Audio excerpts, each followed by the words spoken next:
My name's Gavin Wood. I'm a co-founder of Ethereum, founder of Parity Technologies, and I'm currently working on Polkadot.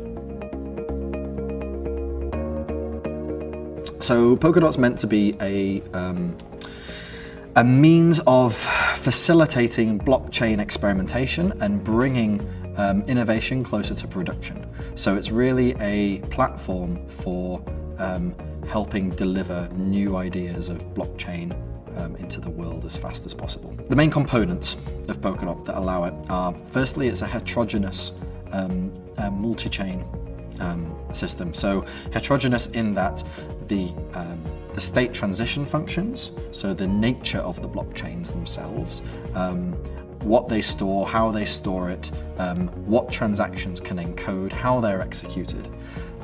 All of this stuff is entirely flexible. There's no specific assumptions made, and that's why it's heterogeneous. The second thing is that these different heterogeneous chains, they don't even need to be like chains in reality. They can actually be non-blockchain systems. They just need to fulfill a couple of criteria. These chains, or whatever they may be, data structures, can also send each other messages, and they can do so in what we call a trust-free fashion, which means that if any one of them gets reverted such that the message was never sent, then they all get reverted. And that's really critical. So they all have the same security characteristics by necessity. And that's the sort of final thing. There's a shared security between all of these chains. So it means that the chains operate to some degree in lockstep, in unison. But there are certain ways around this lockstep. You can build things called bridges.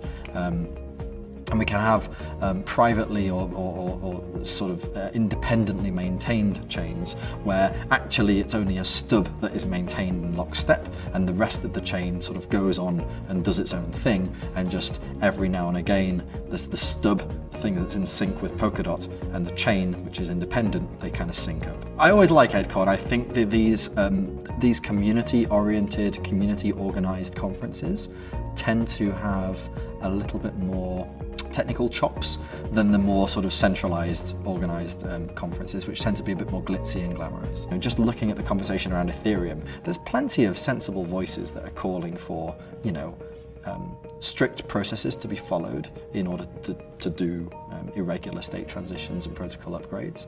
I was one of them with the Yellow Paper Council, and yet still, we're muddling through, barely muddling through. I honestly thought that we'd be there by now when I was, sort of starting all this off in mid-2014, and we're not.